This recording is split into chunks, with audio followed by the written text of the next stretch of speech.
ام المومنین حضرت حفصہ رضی اللہ عنہا نے بتلایا کہ مؤذن جب اذان دیتا اور فجر ہو جاتی تو آپ صلی اللہ علیہ وسلم 2 رکعتیں پڑھتے۔ صحیح بخاری حدیث نمبر 1181۔ یحییٰ بن سعید قطان نے بیان کیا، کہا کہ ہم سے شعبہ نے، ان سے ابراہیم بن محمد بن منتشر نے، ان سے ان کے باپ محمد بن منتشر نے، اور ان سے عائشہ رضی اللہ عنہا نے کہ نبی کریم صلی اللہ علیہ وسلم ظہر سے پہلے 4 رکعت سنت اور صبح کی نماز سے پہلے 2 رکعت سنت نماز پڑھنی نہیں چھوڑتے تھے۔ یحییٰ کے ساتھ اس حدیث کو ابن ابی عدی اور عمرو بن مرزوق نے بھی شعبہ سے روایت کیا۔ صحیح بخاری حدیث نمبر 1182۔ عبد الوارث نے بیان کیا، ان سے حسین معلم نے، ان سے عبداللہ بن بریدہ نے، انہوں نے کہا کہ مجھ سے عبداللہ بن مغفل مزنی رضی اللہ عنہ نے بیان کیا، ان سے نبی کریم صلی اللہ علیہ وسلم نے ارشاد فرمایا کہ مغرب کے فرض سے پہلے سنت کی 2 رکعتیں پڑھا کرو۔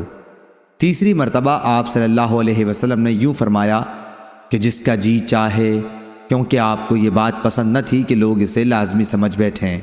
صحیح بخاری حدیث نمبر 1183۔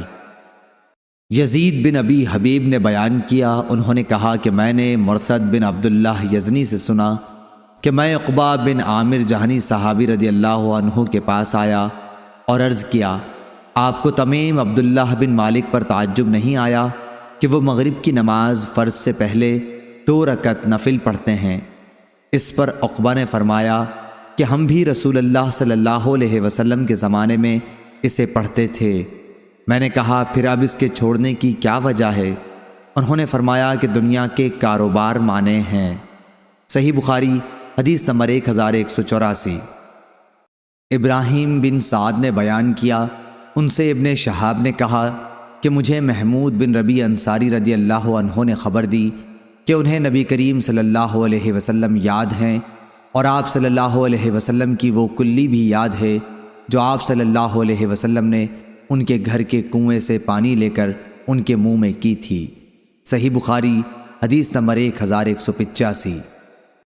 محمود نے کہا کہ میں نے عتبان بن مالک انصاری رضی اللہ عنہ سے سنا، جو بدر کی لڑائی میں رسول اللہ صلی اللہ علیہ وسلم کے ساتھ شریک تھے، کہتے تھے کہ میں اپنی قوم بنی سالم کو نماز پڑھایا کرتا تھا۔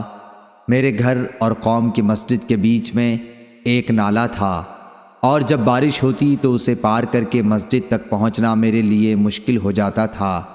چنانچہ میں رسول اللہ صلی اللہ علیہ وسلم کی خدمت میں حاضر ہوا اور آپ سے میں نے کہا کہ میری آنکھیں خراب ہو گئی ہیں، اور ایک نالا ہے جو میرے اور میری قوم کے درمیان پڑتا ہے، وہ بارش کے دنوں میں بہنے لگ جاتا ہے اور میرے لیے اس کا پار کرنا مشکل ہو جاتا ہے۔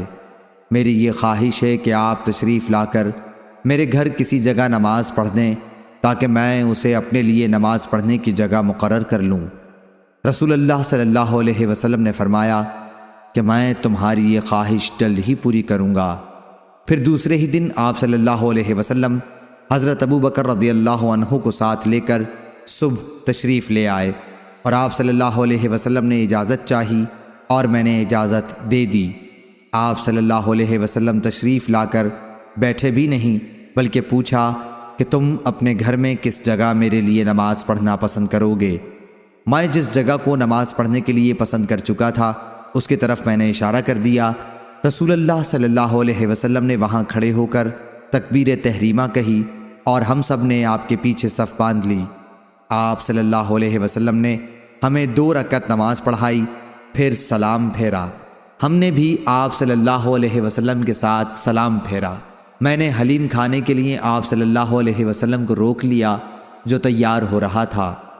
محلے والوں نے جو سنا کہ رسول اللہ صلی اللہ علیہ وسلم میرے گھر تشریف فرما ہیں تو لوگ جلدی جلدی جمع ہونا شروع ہو گئے، اور گھر میں ایک خاصا مجمع ہو گیا۔ ان میں سے ایک شخص بولا، مالک کو کیا ہو گیا ہے، یہاں دکھائی نہیں دیتا؟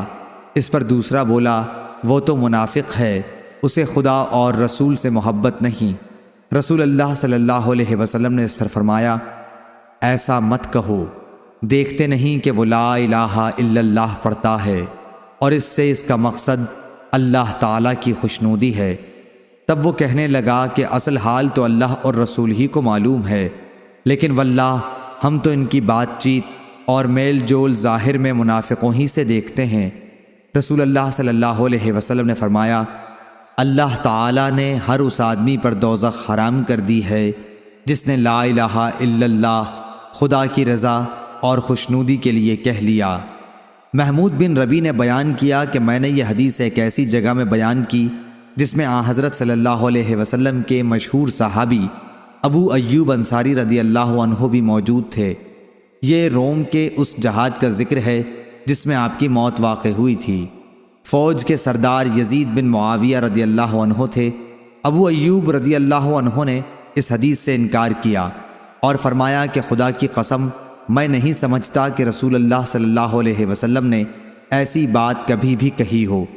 آپ کی یہ گفتگو مجھ کو بہت ناگوار گزری اور میں نے اللہ تعالیٰ کی منت مانی کہ اگر میں اس جہاد سے سلامتی کے ساتھ لوٹا تو واپسی پر اس حدیث کے بارے میں اطبان بن مالک رضی اللہ عنہ سے ضرور پوچھوں گا۔ اگر میں نے انہیں ان کی قوم کی مسجد میں زندہ پایا۔ آخر میں جہاد سے واپس ہوا۔ پہلے تو میں نے حج اور عمرے کا احرام باندھا، پھر جب مدینہ واپسی ہوئی تو میں قبیلہ بنو سالم میں آیا۔ حضرت اطبان رضی اللہ عنہ جو بوڑھے اور نابینا ہو گئے تھے اپنی قوم کو نماز پڑھاتے ہوئے ملے۔ سلام پھیرنے کے بعد میں نے حاضر ہو کر آپ کو سلام کیا اور بتلایا کہ میں فلاں ہوں۔ پھر میں نے اس حدیث کے متعلق دریافت کیا تو آپ نے مجھ سے اس مرتبہ بھی اس طرح یہ حدیث بیان کی جس طرح پہلے بیان کی تھی۔ صحیح بخاری حدیث نمبر 1186۔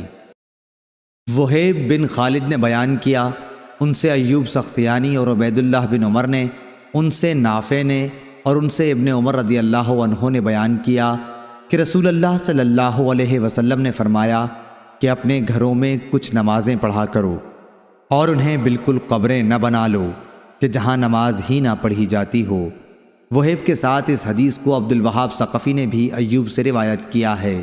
صحیح بخاری حدیث نمبر 1187۔